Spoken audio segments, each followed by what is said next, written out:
¿Qué tal? ¿Cómo están amigos y amigas de esta comunidad? Como siempre un gusto, como siempre un placer que nos acompañen. Hablar de Miguel Nazar Haro, hablar de la Dirección Federal de Seguridad, es sin duda alguna hablar de una época que definió el presente, sobre todo en materia de seguridad, de la relación de la política con la milicia, con la policía, con la represión. Pero ¿qué pasó durante esos años? ¿Quiénes eran los espías favoritos? ¿Qué tipo de grupos había al interior de la policía política que tenía checado a todo, absolutamente a todo el mundo? Quinto Elemento Lab, como siempre, haciendo grandes trabajos periodísticos, profundiza precisamente sobre este tópico y se encuentra con nosotros uno de los autores de este excelente trabajo, el periodista Jacinto Rodríguez, a quien saludo con muchísimo gusto. Jacinto, ¿cómo estás? Gracias por acompañarnos. Muchas gracias a ti, Jesús. Saludos a todos, y gracias por el espacio y para poder hablar de este tema que tiene muchas aristas, pero que sin duda las que mencionabas son muy, muy importantes. Este punto, mi querido Jacinto, para ir abriendo boca. ¿Quiénes eran los integrantes de este grupo que ustedes en el trabajo definen como, tú corrígeme por favor, como una especie de espías consentidos de Miguel Nazararo? ¿Cómo operaban precisamente para estar pues espiando, checando, vigilando a personajes de toda índole? Entre ellos entiendo desde el maestro Julio Scherer hasta el maestro Julio Cortázar. Sí, nada más compartir una idea muy, muy, muy general. La Dirección Federal de Seguridad, que se crea en el 47 y que de origen tiene como propósito cuidar al presidente, Miguel Alemán, y a la familia, y algunas tareas que después haría más ampliamente el Estado Mayor Presidencial, va teniendo ciertas evoluciones. Al principio tiene como este fin y esta misión, y luego, por ahí de comienzos de los 60, modifica un poco su misión, que tiene que ver ya con las preocupaciones de movimientos sociales, en México en particular, resultado de los oleajes sociales que están ocurriendo en América Latina. Es en ese contexto en que la Dirección Federal de Seguridad comienza a diversificar tareas y para ello va creando grupos dentro de la misma estructura. Ya no es una sola idea de agentes que se dedican todos, casi todos, a lo mismo, ¿no? A hacer trabajo de vigilancia, de seguridad, un poco de investigación, sino ya a partir por ahí del 65 es cuando sí se comienza a crear una idea ya más concreta y más clara de la importancia que tiene el trabajo de investigación que va a derivar más en espionaje. Y ahí en ese contexto es donde aparece este grupo, que se va a conocer como el C-047, ¿no? Que para la época, pues se vuelve en este tipo de nomenclaturas o homoclaves o este tipo de juegos de signos y de letras y números, pues se vuelve muy, muy interesante porque es una época de mucho espionaje, ¿no? 60, 70, el mundo todo es claves y nombres, ¿no? Todo este tipo de parafernalias del espionaje. El C-047 en efecto va a tener entre sus misiones el trabajo con ciertos grupos en particular. Sí, el asunto de temas que tienen que ver con grupos que consideraban subversivos, guerrilla, esa guerrilla que apenas asomaba su cabeza con el caso del ataque al cuartel Madero en el 65, pero que todavía no se consolidaba, eso en los 70 donde se consolida. El sello 047 comienza a elaborar modelos de espionaje a grupos en particular, y lo que nos interesa mucho es ver en este reportaje hasta dónde esos grupos se mantienen como sus grupos objetivo, académicos, intelectuales, ¿no? Grupos que de cierta manera le generan al Estado otro tipo de preocupación. La guerrilla es uno, los movimientos sociales, el 68, ya cruza por el 68 y sus tareas es estar dando seguimiento a perfiles muy particulares, periodistas, académicos, intelectuales, este mundo que es un mundo que aparentemente no tendría que preocupar, por lo menos como para dedicarle un grupo como es el C-047. Ese es, digamos que de manera muy, muy general, por supuesto, invitamos a que vean el trabajo para ver más elementos, pero de manera particular le va a dar una identidad que es muy distinta a la de otros grupos que después se van a construir.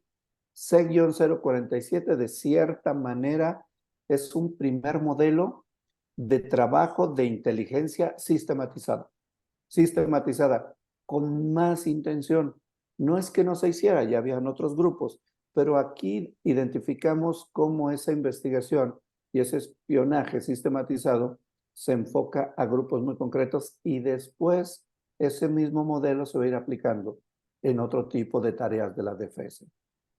Para mí es importante, entre otras cosas, porque nos deja ver ya un modelo intencionado de espionaje. Ya no es solo la ocurrencia, que suele ser muy común, sino ya se está elaborando metodologías de trabajo, que las vemos ya después reflejadas en varias cosas, cómo ordenan los materiales, cómo los procesan, cómo los organizan. Se va consolidando un gran archivo, que es al que hemos tenido acceso, a veces mucho, a veces poco, como en esta época, pero se va consolidando ya todo un sistema de espionaje. Ya no es una casualidad. Ese Sí, era uno de los puntos interesados, que, sin duda alguna, Jacinto, este trabajo México Espía. Esto que nos mencionas de la Dirección Federal de Seguridad del C-047, y que a final de cuentas, a raíz de que la Dirección Federal de Seguridad sume un mayor protagonismo en tareas ya netamente de persecución política o de tareas de espionaje político, es, podríamos decir así, tú corrígeme por favor, la base de lo que actualmente sucede en torno precisamente al tema del espionaje por parte del Estado a diversos actores, como se dio a conocer en su momento a través de este software Pegasus, obviamente con ya un equipo mucho más adelantado, pero es este mismo sistema. sí, sí, porque a veces creo que en el caso mexicano ha sido tan secreta toda la información o cómo trabajan los aparatos de inteligencia y más de espionaje, es se mueve en tanta secrecía que nos cuesta trabajo tener elementos para entender cómo han sido estos procesos. C-047, si bien no es la pieza más importante de todo el sistema de espionaje, sí tiene ya elementos que van a servir como de modelo y plataforma para la construcción de lo que hoy conocemos. Ahí tienen, en ese, por ejemplo, los personajes que forman parte de ello, pues es gente que se prepara en otros países. Ese es un elemento importante. Gente que ya tiene relación con Alemania, con la Stasi, que es el aparato de inteligencia alemán en esos años, que tiene ya relación, por ejemplo, con el Mossad. En los materiales que hemos localizado, hay estas conexiones, Mossad, el aparato de inteligencia israelí, con la Dirección Federal de Seguridad y con agentes como estos que conforman el C-047. Hay ya un intercambio y una construcción de largo plazo de cómo espiar. Lo que hoy tenemos, como dices, es este ajuste de nuevas tecnologías, una cantidad de herramientas con las cuales se puede espiar, pero digamos que el ADN anda por ahí. No podríamos decir que es el único, pero parte del ADN del espionaje en México está en el 047, que después se va a ir degradando porque ya viene otro momento. El momento, entonces, los 70, mediados de los 70, finales de los 70, entra pues todo el asunto de la guerrilla y entonces la DFS crea otro grupo, da un salto. Miguel Nazararo, que es el creador del 047, digamos que sube el nivel.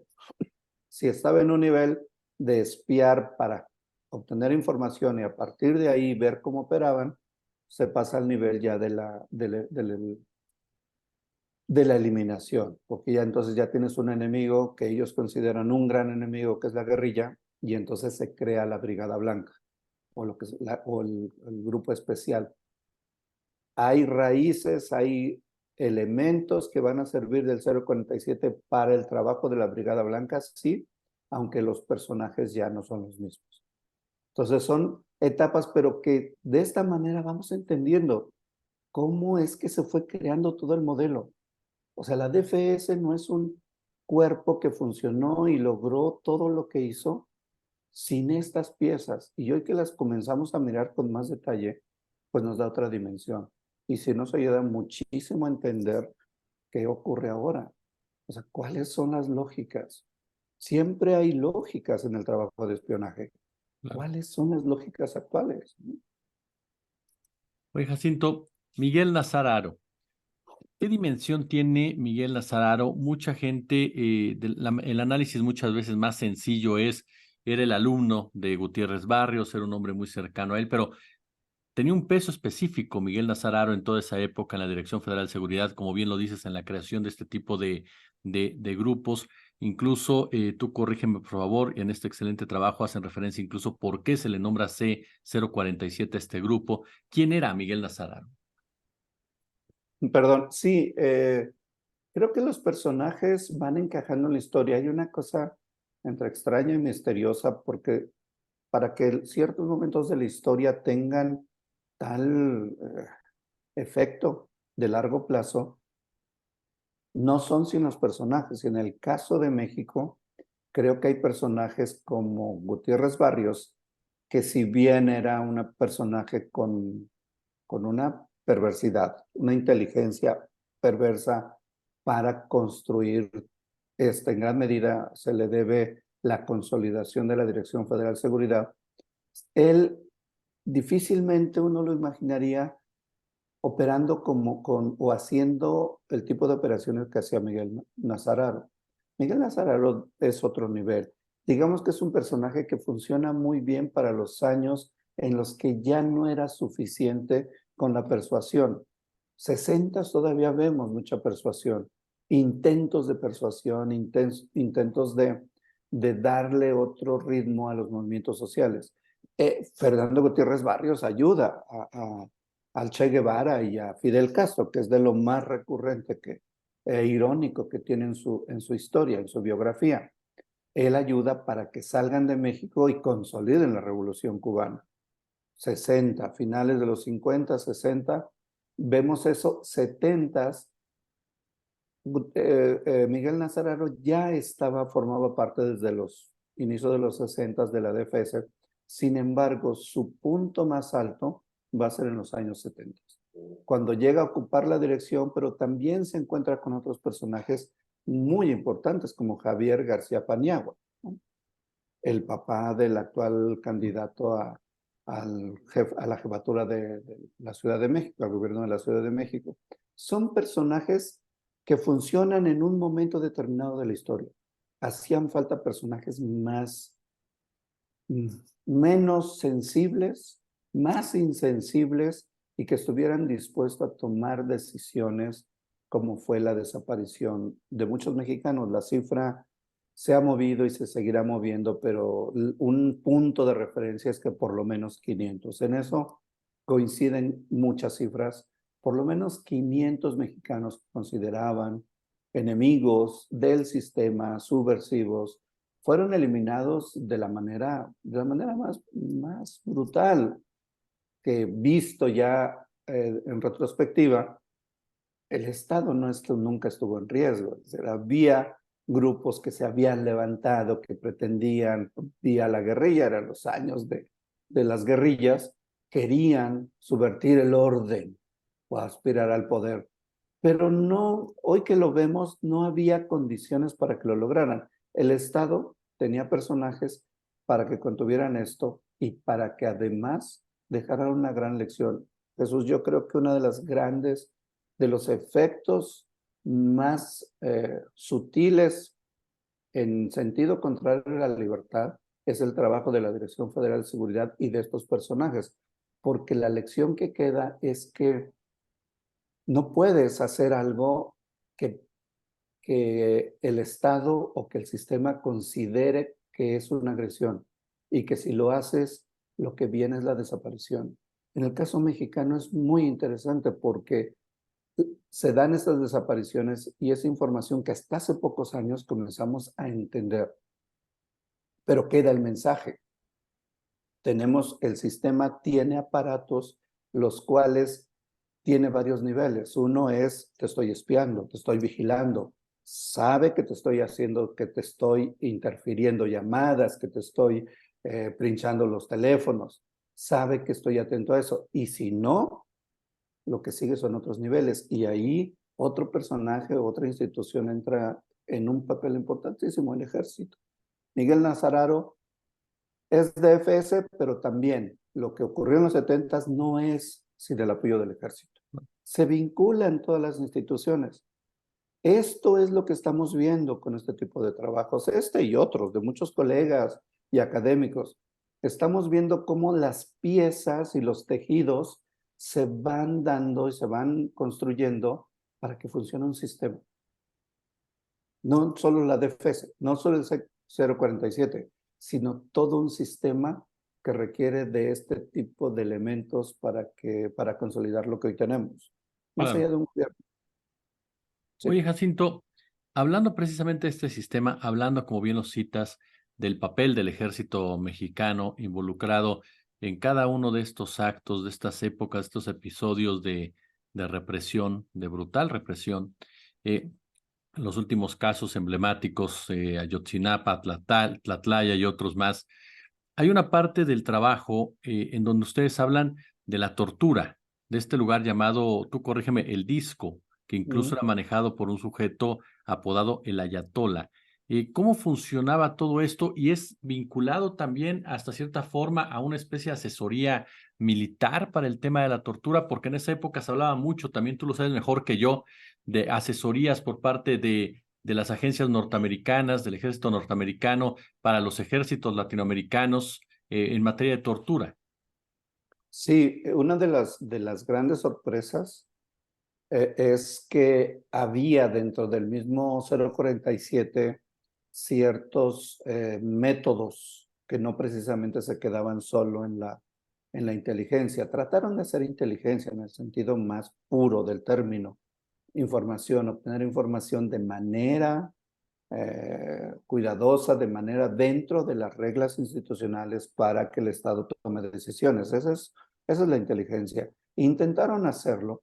La naturaleza de la DFS no dio para que eso se mantuviera y comienzan, en muchos casos, pues a transgredir ellos mismos. La DFS mismo es una situación entre legal, informal, en fin, es una complejidad extraña por sí mismo. En ese mismo, o siguiendo esa misma línea, hay ciertos métodos o hay ciertos mecanismos que no teníamos identificados de este grupo. La conversación con algunos ex de la Dirección Federal de Seguridad, que son de los que quedan al último, que todavía llegan a la sede que está ahí, que estuvo a un lado del Monumento a la Revolución, cuentan de este espacio, que además es un elemento que todavía nos falta investigar mucho, Jesús. Todos los elementos de tortura psicológica, ¿no? Ese es otro asunto. Y que efectivamente tenían una conexión con muchos otros métodos que se estaban ya desarrollando en otras áreas o en otras agencias como la CIA, donde efectivamente conecta con escuelas como la Escuela de las Américas, donde se preparaba gente, pues era una escuela de la tortura, ¿no? El llevar la tortura al máximo nivel, casi a un nivel de arte. ¿Cómo haces para que tú, detenido o tú torturado, sufra al máximo sin que se te muera? Casi, casi esa es la lógica. En este caso, aparece un personaje que me describen y me cuentan y que confirmo con otras voces mismas de la gente todavía los sobrevivientes de la Dirección Federal de Seguridad, y que confirman que efectivamente tenían un área particular dentro de lo que era la Dirección Federal de Seguridad que le llamaban la disco, ¿no? Que eran los años exactamente de la música disco. Era un poco ese símil, y que todo el tiempo había música, todo el tiempo había música, que después lo vamos a ver como una forma de tortura muy común, la música. Y ahí se aplicaban algunos métodos de tortura, particularmente recuerdan este de la falange, que es golpear a los pies de manera permanente, permanente, hasta que te destruye. Ya hay estudios, revisé algunos estudios y el daño es completo y puede ser permanente si no se atiende a tiempo. Este tipo de cosas también hacían. No fue lo más importante que distinguió, pero nuevamente vemos cómo este tipo de cosas no tenían un control. No había manera de que alguien supiera que estaban haciendo eso. Agrégale el otro elemento, ejército. La relación con el ejército, desde finales de los 60, 68 abre esta posibilidad, 71 al CONAZO, ya vemos a los militares involucradísimos, y lo que sigue, los próximos por lo menos 10 años, toda la violencia en México, social, la violencia social, no es sin la presencia del ejército. Es un tema que ahí está y es un tema que ni modo, como sociedad tenemos que enfrentar y atender e investigar. No es ser antimilitaristas, no ser Claro, antiejército, son temas que ahí están y que poco a poco, les guste o no, vamos a seguir investigando. Esa es nuestra claro. tarea por los años. Jacinto, finalmente, este grupo llega hasta el final de los días de la Dirección Federal de Seguridad. ¿Cómo se despide este grupo en la historia? El grupo tiene sus máximo punto de nivel de altura, yo creo que por ahí del 65, que arranca por ahí del mediados de los 70, que es cuando aparece la Brigada Blanca. La Brigada Blanca ya responde a otras circunstancias, ya es la violencia directa con los que consideran subversivos y la desaparición. En ese momento, lo que yo alcanzo a percibir a partir de esta investigación y de lo que logramos, junto con Susana Zavala, logramos reconstruir, es que se comienzan a convertir como en piezas de apoyo importantes, porque ya tienen toda una escuela, ya tienen todos unos métodos de trabajo, pero comienzan a ayudar o a aportar información que va a servir sobre todo a la Brigada Blanca, porque ya son momentos de ese nivel. Sin embargo, sigue operando, no desaparece completamente, se comienza a degradar, hay muchas versiones de que comienza un proceso de degradación, como ocurrió con toda la Dirección Federal de Seguridad, que comienzan a vincularse con grupos del crimen organizado.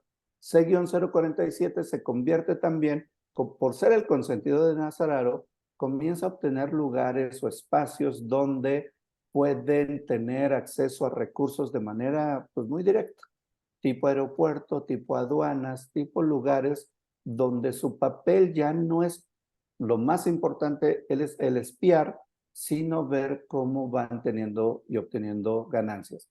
Tuvieron todavía algunas incursiones importantes.